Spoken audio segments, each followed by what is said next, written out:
Welcome to lesson 18 in Learn the Shot that Swings for Free.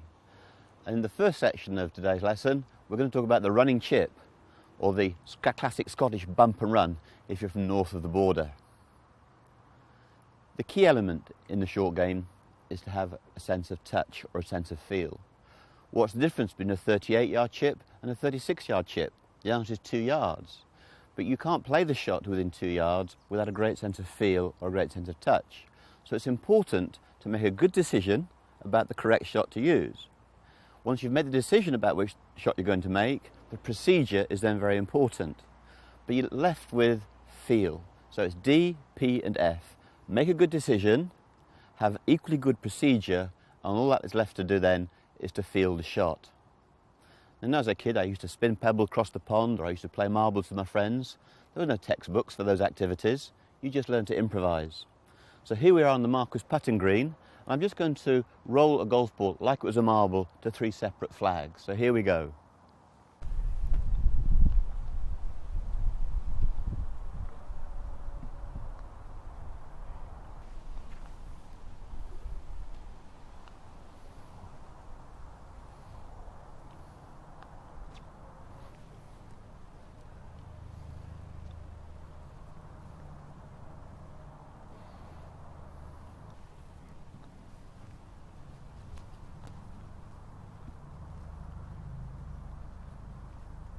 Now, as you can see, the first 2 or 3 weren't so good, but by the time I'd rolled the 4th ball, my body computed the distance, it had judged the break with the slope. It was uphill and then side hill.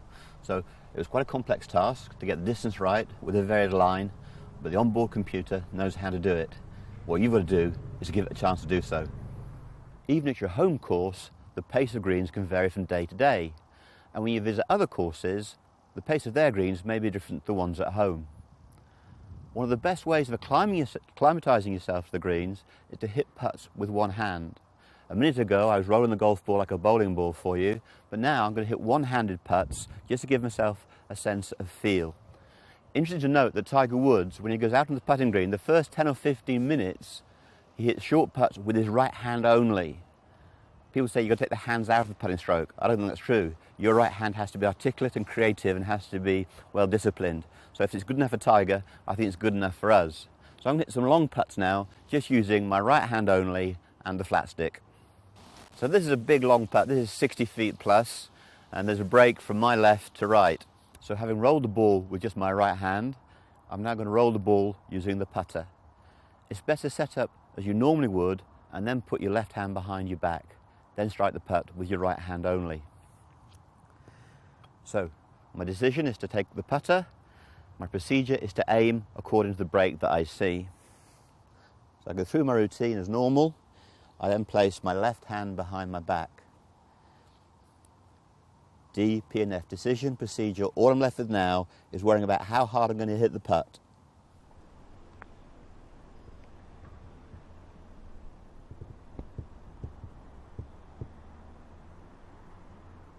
Quite remarkable how close you can get it just using one hand. Through your routine as normal, then place your left hand behind your back. Now, roll the ball.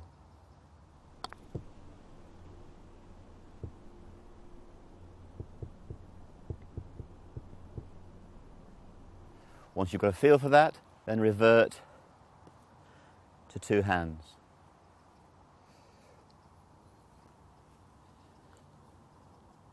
Both hands are working in unison, but I'm imagining that I'm striking the putt with my right hand only.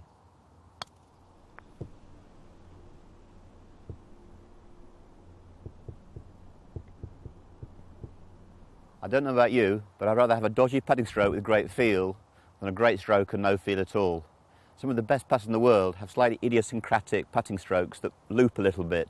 They're not dead-like machines, but the guys that putt well can control the pace. We can all read the line of the putt, but whatever line you've chosen, you have to get the pace right for that line. So there we are. Make a decision, follow your procedure, but most of all, get your feel right.